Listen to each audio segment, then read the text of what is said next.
આપણી સાથે અત્યારે વિજયભાઈ માંગુકિયા સુરતથી જોડાયા છે. વિજયભાઈ, આપની પાસેથી જાણવા માંગીશ, કારણ કે ત્યાં આગળ ખોડલધામ પણ પોતાનું એક સંકુલ બનાવી રહ્યું છે અને હવે ત્યાં આગળ બીજા પાટીદાર જે છે મુકેશ પટેલ, તેઓ પણ પોતે એક સંકુલ બનાવવા જઈ રહ્યા છે.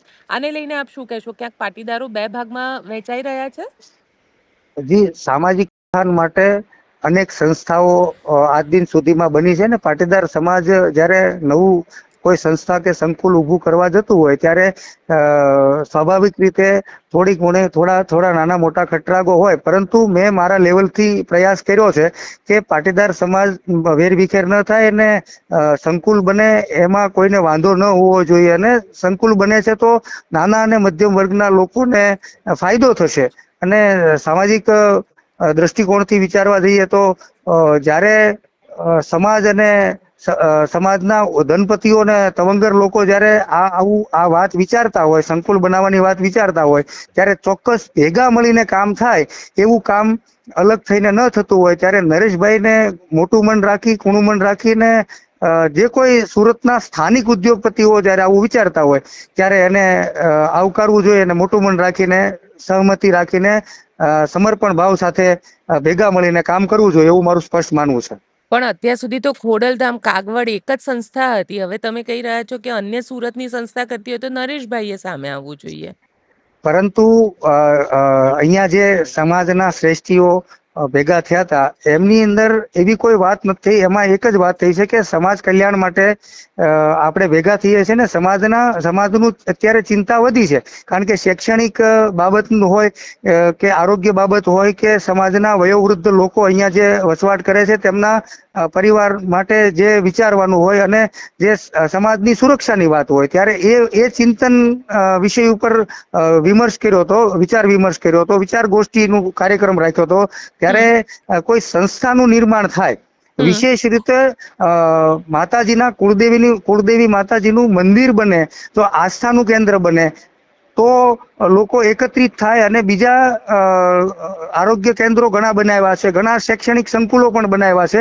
ત્યારે એક નેજા હેઠળ બધી વ્યવસ્થા ઊભી થાય અને મોટી જગ્યામાં સંકુલ બને એવું વિચારીને સમાજના પણ શ્રેષ્ઠીઓ ભેગા. નરેશભાઈએ તો અનાઉન્સમેન્ટ કરી દીધી કે અમે આ તારીખે ભૂમિપૂજન કરવાના છે, જેના માટે જે જમીન એક્વાયર કરવાની હતી એ જમીન એક્વાયર થઈ ગઈ છે. તો સુરતના જે બિઝનેસમેન છે એ લોકોએ સાથે આવવું જોઈએ કે પછી નરેશભાઈ એમની સાથે જવું જોઈએ? પરંતુ બેન, ખાસ વાત તો એ છે કે 3-4 મહિનાથી આ વિષય ઉપર સમાજના સ્થાનિક શ્રેષ્ઠીઓ જે છે એ સુરતમાં વસવાટ કરે છે અને સૌરાષ્ટ્રમાં કાંઈ કામ થતું હોય છે, જ્યારે કોઈ ચેકડેમ બનતો હોય છે, બનાવવાના હોય છે, કે કોઈ ગ્લાની થતી હોય છે, હું ક્રાંતિ નહીં ગ્લાનીની વાત કરું છું, કોઈ ગ્લાની થતી હોય છે, ત્યારે હંમેશા સુરતના સ્થાનિક પાટીદારો આગળ આવ્યા છે ને. સૌરાષ્ટ્રની જીવાદોરી કહી શકાય.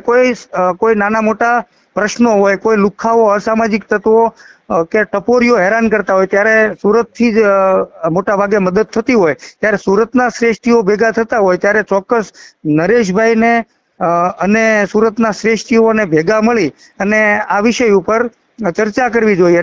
અને 2 સંકુલ નહીં, હું કહું 20 સંકુલ બને અથવા તો 200 સંકુલ બને તો પણ સમાજના લોકોને અખૂટ પડશે, કારણ કે અત્યારે સમાજના નાના અને મધ્યમ વર્ગના લોકોની પીડા ખૂબ છે.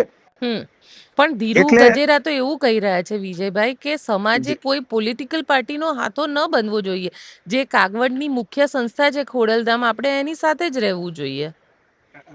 દેખો બેન, ધીરુભાઈ ગજેરા હંમેશા વિવાદમાં રહ્યા છે અને હવે પાટીદારો લેવા કડવાનો ભેદરેખા હોય ભૂલી ગયા છે. ત્યારે એમને ભૂતકાળમાં એક પાપ કર્યું હતું, હલારી ગોલવાડિયાનો ભેદરેખા ઊભી કરી હતી, એ હજુ અહીંયા પ્રસ્થાપિત કરવા માંગે છે. અને ધીરુભાઈ ગજેરાએ આ જે પાપ કર્યું હતું એને સમાજ અને આવનારી પેઢી પણ ભૂલવાનો નથી. જે લેવા કડવાની ઉપરવટ જઈને હલારી ગોલવાડિયાનું જે પાપ કર્યું હતું એના પાપના ભોગે આજ સુધીમાં ધીરુભાઈ ગજેરા ચૂંટણી જીત્યા નથી. અને હજુ પણ એને ચૂંટણી લડવાના અબરખા છે કે હું ક્યાંક પ્રતિનિધિત્વ કરું ને સમાજની વાત કરીને ક્યાંક ઘૂસપેઠ કરું.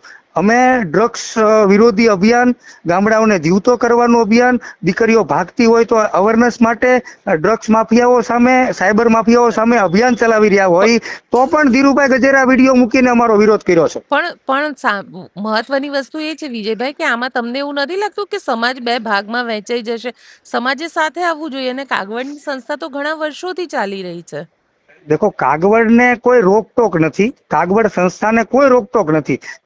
ખોડલધામ જેવી રીતે વિશ્વ ઉમિયાધામ બન્યું, જેવી રીતે ઉમા કેમ્પસ સોલા બન્યું, જેવી રીતે ડિંડોલીમાં ઉમિયાધામ બન્યું, જેવી રીતે વરાછામાં ઉમિયાધામ બન્યું, જેવી રીતે સિત્સરમાં ઉમિયાધામ બન્યું, તેમાં ટ્રસ્ટીઓ બધા અલગ અલગ હોય છે, સ્થાનિક ટ્રસ્ટીઓ હોય છે. ત્યારે જ્યારે સ્થાનિક ટ્રસ્ટીઓ હોય છે ને સ્થાનિક લોકોની મદદરૂપ કરી શકતા હોય, જેવી રીતે કોર્પોરેશનની ચૂંટણીમાં ચાર કોર્પોરેટરો હોય અને 4 કોર્પોરેટરો એ વિસ્તારના હોય, ત્યારે વિસ્તારની પીડાને સમસ્યાને જે વાચા આપવાની હોય એ વાચા સ્થાનિક લોકો આપી શકે એમ હોય, ત્યારે ચોક્કસ નરેશભાઈને આ વાત ઉપર વિચાર વિમર્શ કરવો જોઈએ. અને ખાસ વાત તો એ છે કે રમેશભાઈ ટીલાળાને મેં મારી વાત રજૂ કરેલી કે ભાઈ સમાજના ઉત્થાન માટે જો સમાજના શ્રેષ્ઠીઓ વિચારતા હોય તો સાથે મળીને બધા લોકો કામ કરે તો સારું, અને જો સાથે મળીને એક વિચાર એક મંચ ઉપર કામ ન થઈ શકે અને અલગ અલગ સંસ્થામાં અલગ અલગ રીતે કામ કરવું હોય તો પણ વાંધો નથી, પણ કોઈને સ્ટેટમેન્ટ ન આપવું જોઈએ કે વિવાદ સર્જાય ને જે લોકો અજાણ છે, જે વાતથી અજાણ છે કે આ સંકુલમાં કઈ પ્રકારના વિચારો થઈ રહ્યા છે, આ સંકુલમાં કઈ રીતની કેવા આયામો છે, એ વિચાર કર્યા વગર જ્યારે લોકો બફાટ કરતા હોય ને એના વિચારો પોતાના વિચારો રજૂ કરતા હોય ત્યારે સમાજ તૂટે છે. ને ધીરુભાઈ ગજેરા ખાસ કરીને બહુ પાપ કરી રહ્યા છે મારા દ્રષ્ટિકોણથી. પણ ત્યારે કારણ કે એમને તો કન્સર્ન એક જ હતો કે આમાં પોલિટિકલ હાથો બની રહ્યો છે સમાજ. દેખો, સમાજ જ્યારે સમાજની શક્તિ ભેગી થતી હોય, એક ત્રણ સત્તા હોય છે, એક ધર્મ સત્તા, એક રાજ સત્તા અને એક સમાજ સત્તા. જ્યારે સમાજ સત્તા મોટું રૂપ લેતી હોય ત્યારે ચોક્કસ એની અંદર રાજકીય અને ધાર્મિક પ્રવૃત્તિ, રાજકીય લોકો ઇન્વોલ્વમેન્ટ થતા હોય અને ધાર્મિક લોકો ઇન્વોલ્વ થતા હોય, ત્યારે આ ત્રણેયના ત્રિવેણી સંગમથી જ સમાજનું સાચા અને સારા સમાજનું નિર્માણ થતું હોય. ત્યારે રાજકીય લોકો સત્તામાં હોય એ લોકો જ મદદરૂપ મોટા ભાગે થતા હોય છે, અને વિરોધ પક્ષના લોકો પાસે નાડી પકડી અને ઈલાજ નથી હોતો, નાડી પકડીને એ તપાસ કરી શકે છે કે ભાઈ આ રોગ છે, આ વ્યવસ્થા હોવી જોઈએ, પણ એનો ઈલાજ તો સત્તા પક્ષ આગળ હોય છે. એટલે સત્તા પક્ષની સાથે રહી અને સમાજના લોકો કામ કરતા હોય તો એને આવકારવું જોઈએ. નરેશ પટેલ પણ મુખ્યમંત્રીને મળ્યા છે તો કેવી રીતે કહી શકે કે ખોડલધામ સત્તાનો ઉપયોગ નથી કરતું, ખોડલધામ સાથે ખોડલધામ સાથે રાજ સત્તા નથી, એવું ધીરુભાઈ બફાટ કરી રહ્યા છે અને હું ચોક્કસ એને વાતને વખોડું છું. બિલકુલ વિજયભાઈ, અમારી સાથે જોડાવા માટે આપનો ખૂબ ખૂબ આભાર. ધન્યવાદ.